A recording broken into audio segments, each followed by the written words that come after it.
Well, you know, it was set, my first decision was to set it in San Francisco and the Bay Area, Marin County. So I looked at Russia, at San Francisco, and looked at what is the organized crime situation there. And while the Russian mob is not the biggest, it's certainly in the top three. And you know, I think we've seen the Italian mob done as beautifully. I was in no way interested in being compared to The Sopranos. I mean, that's a It's not bad though. Well, that was there's never going to be. We're not doing that. Yes. Yeah.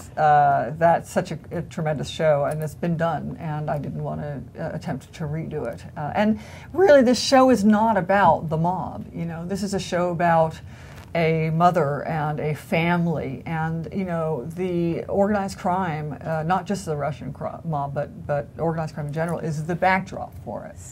Yeah, it's true. I hadn't made that connection, but blood. It's a passionate show. Yeah, I mean, there's blood, but it's not gratuitous. And we're talking about the violence in the show and saying that it's always sort of grounded in reality, and when something hurts, it hurts for a while. It doesn't sort of just, it's not stylized in that sense.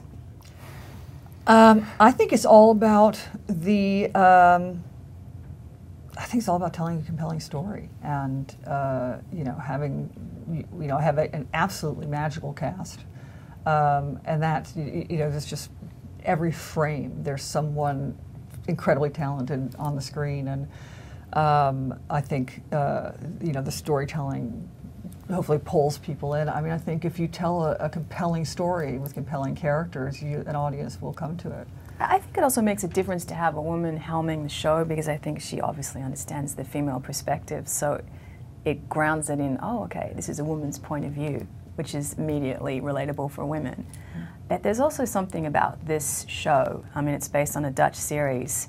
It has its own life. There's already like a Eastern European version of this show, and there may be in a few other countries. So there's something about this story that resonates. Well, it's kind of a complicated story to explain quickly, but Marta Walraven is a woman who has 3 children, whose husband is assassinated. And she is thereabouts dragged into this criminal underworld that she's been trying to avoid her whole life, and discovers in that journey that she has certain talents that she didn't know that she had. So it's kind of, she's a complicated woman, and she has a lot of dimensions that were really interesting to explore. Well, I mean, she has an incredibly strong motivation to do all these things that she doesn't want to do, because she's got to protect her family.